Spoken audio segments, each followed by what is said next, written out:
I saw a video making rounds on social media and I thought to myself, I really want to do an analysis of this video. If you take a case study of Nigeria right now, the GDP per capita of an average Nigerian is about $2,000. That's what the World Bank is proposing. But you and I know that you don't have $2,000 in your account. Not everybody you will meet in the streets of Nigeria has $2,000 in their account. But how does a girl who has a dream in her heart and know very well that she can be global, she's supposed to be global, she's supposed to be walking the hallways of New York, she's supposed to have such a global voice, but she's trapped in a place in Ekiti, she's trapped in a village in Kogi State, no passport, no visa, no Wi-Fi?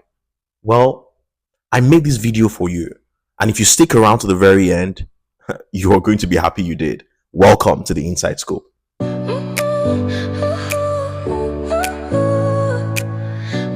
Now let's get right into that video. As a global personality, I believe this. Playing football, I'll be great someday. I'll travel around the world and showcase God's glory. I'm going to travel around the world to use my gifts to showcase God's glory. I believe this. It's not the end. Denied, but the future is bright. Thank you, Jesus. From my hometown, Youthful willpower is the strength of transformation, creatively propelled by inclusive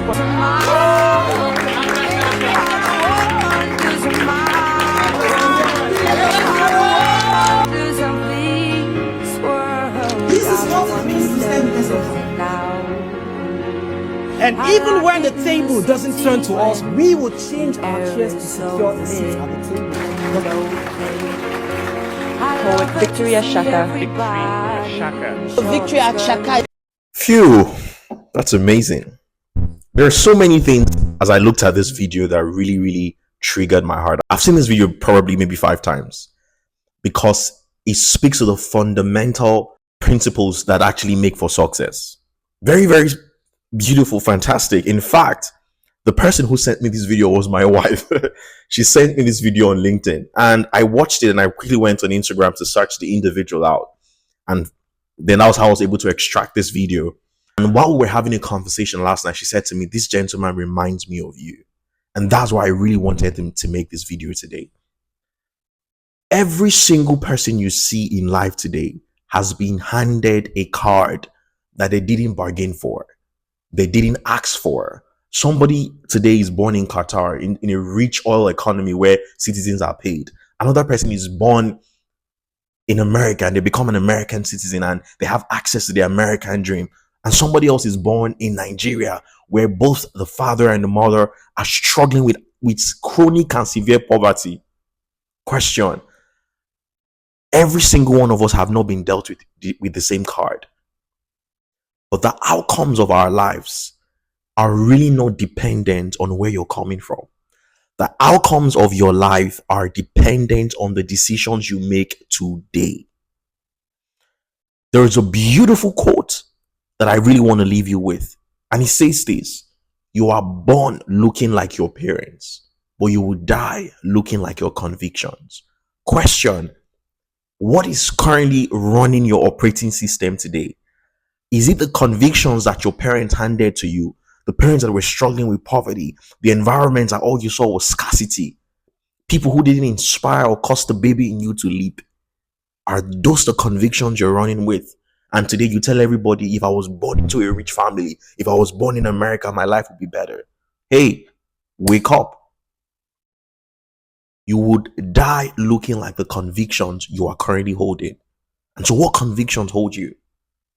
The first principle that this video currently teaches is this: this gentleman had just been denied, I don't know what visa he was denied, maybe an American visa, but he took up his phone with tears in his eyes. He said, one day the world will hear my story. One day I will be global. One day these gifts would represent the name of Jesus on global stages. And you saw the outcome of all of that. The first principle for success is conviction. What do you currently believe? Yes, you are born in a poor family. Yes, your life didn't go as you planned or imagined. What is the conviction you currently have about your future? For I know that my Bible tells me that the latter end would always be greater than the former. Question: what conviction are you wielding? What conviction are you currently beholding? What conviction are you nursing within the bowels of your spirit? I know I'm trying to sound like a preacher, but this is serious. This gentleman trekking the streets of the embassy, having been rejected, said, one day I will tell a global story. Something had happened to him that his reality was no longer real. Something was going on his inside. He said, I will be a global asset. The world will hear my story. That's the power of conviction. And nobody would forge conviction inside you. Nobody will take you into a fiery furnace and forge conviction inside you. Your dreams, your ambitions, your current reality should forge convictions for you. If you're not happy with your reality, change it with your conviction. If you're not happy with the trajectory or the pattern with which the heritage you came out from is, change it with the power of conviction. In my last video, you need to check that out. I spoke about the importance of taking your physical body to environments that look like your future. That's how you build conviction.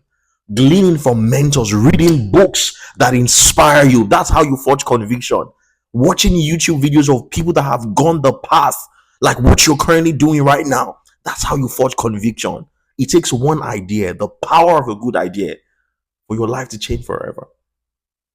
And so this young man depicted that reality in that video. No wonder we saw him at the United Nations. No wonder today he's speaking at the European Union. No wonder he's traveling to Finland and doing all this incredible work. Conviction was the fuel. So what conviction are you currently wielding? The second lesson I saw in this video was the fact that this young man had given language to his gift. He's a spoken word artist. He's a spoken word artist. What is a spoken word artist looking for at the United Nations? What is a spoken word artist looking for at the European Union? His gift had language. His gift had language. And have you identified and given language to your gifts just yet? Can you tell me in one word what the gift you currently have and that you are intentionally honing to set you up for the global stage? Can you give language to it? Because that's what will separate the people who become global assets from the individuals who are currently playing local. I'm a spoken word artist and I will become the global version of it. So I will not pursue low-hanging fruit. Probably that's why he was applying for fellowships. That's why he was applying for boot camps that would fund him to travel and so he could connect with other leaders. What are you doing? Your 20s are such a powerful factor that the next decade of your life is a function of the investment you currently put in your 20s today. So you can't be sleeping and hoping that it will better. It will not get better anywhere. And I'm sparingly speaking to a Nigerian audience. It will not get better anywhere. You will need to forge that furnace of conviction.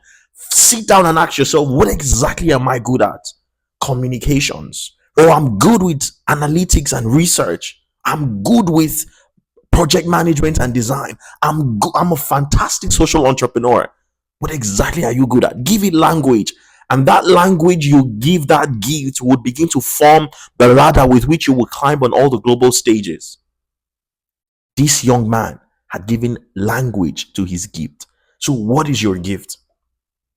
Because once you identify what your gift is, the beautiful thing that happens is that you know what books to read, you know what videos to watch, you know what to spend your time on. And by just doing that, it sets you up for success. Now, the third principle I also saw in this video that inspired me so much was the fact that this young man was documenting his journey. You can't talk so much about the importance of documenting. Conviction forges in you a consciousness that somebody's tomorrow will be blessed by my story. If somebody will be blessed by my story, what evidence can I show them that, once upon a time I trekked these streets, now I'm flying over the same terrain. Once upon a time I didn't have an international passport, I'd never seen an airplane, but today I'm speaking on some of the most reputable platforms in the world. That's That's what conviction does for you. And so even though his reality wasn't really looking like where he was going to, something in him told him, guy, record this thing. Record this thing. Because once you're able to document that journey, it furnishes in you a sense of hope that one day something would break out. Now, I'm able to stand here with conviction to tell you these things because I have done it myself. I will never forget one day coming back from NYSC, one of my CDS days, and it was raining. I was stuck in the rain, drenched in the rain. I picked up my phone. I said, God, all this stress that I'm going through because I want to be an incredible asset to my generation, it will count, it will matter. A day will come where I will tell the story on a TED platform. A day will come when people would be inspired by this story. I recorded that video. In the next video that I'm going to be uploading, I'm going to put an evidence of a video I recorded when I didn't have a scholarship. I recorded a year before, that a day will come where I will be so valuable that government will be happy to invest in my future by paying for me to go and do a master's abroad. I recorded that video. I'm going to put it for you guys to see. It is important that you document your journey. If you truly believe that you're going to mean something for your generation, or you're going to be an asset or a gift, number one, you must form a conviction. Number two, you must identify your gift. And number three, document that journey. That's how you change the world. That's how you become an asset that people are reckoned with. Now, if this video has meant something to you, subscribe, like, and leave a comment, and just probably send it to somebody right now that needs to hear it, because the YouTube algorithm is definitely going to help when you share, like, and comment. So please do that for us. Thank you very much. See you on the next video.